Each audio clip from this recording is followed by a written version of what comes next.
Sure. So we signed an executive order back in December. Governor Moore, along with myself and the Secretary for Department of General Services, to focus on government modernization. And what that means is finding efficiencies within government.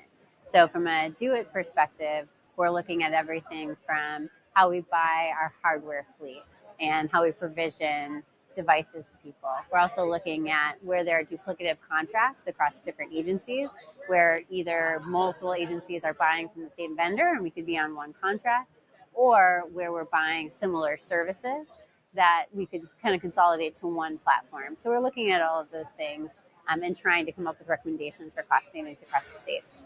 Awesome. And another one of the things I guess it's like newly happened Yeah. is the establishment of DIG, the digital Yeah, infrastructure. yeah. Can you talk a little bit about what you guys are working on? What does that look like right now?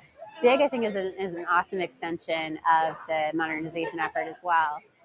So we had brought over Eric Bathurst as our CTO for infrastructure. And he and I are both really passionate about digital infrastructure, DIG's digital infrastructure group.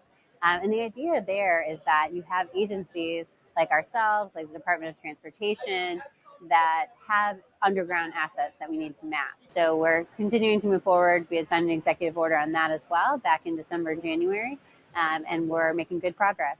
We're also working closely with DoIT's in-house data team. We have a really strong GIS team, Geographic Information Systems, that's helping us map where all those assets are and create a single view for everyone in the state to be able to utilize.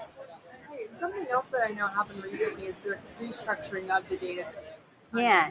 Yeah. So can you talk a little bit more about that and what's going on right now as far as I know the chief data officer has been instrumental in some of these efforts. Yeah.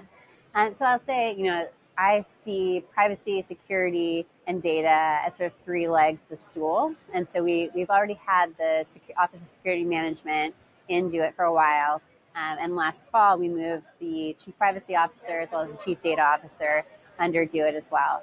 And Natalie Evans-Harris, who is the state's Chief Data Officer, has been doing an awesome job leveraging the team that we currently have, which has really been focused on our GIS assets and kind of expanding our data practice to include data literacy, so helping everyone in the state understand, leverage data in their day-to-day work, data best practices and standards. So how do we collect data? How do we manage it? How do we store it? How do we think about privacy? And she's also working on, very tactically, an enterprise data platform. So where does that data get stored in a way that everyone across the state can access it? And even communities, universities, the civic tech community outside of it can tap into that asset as well.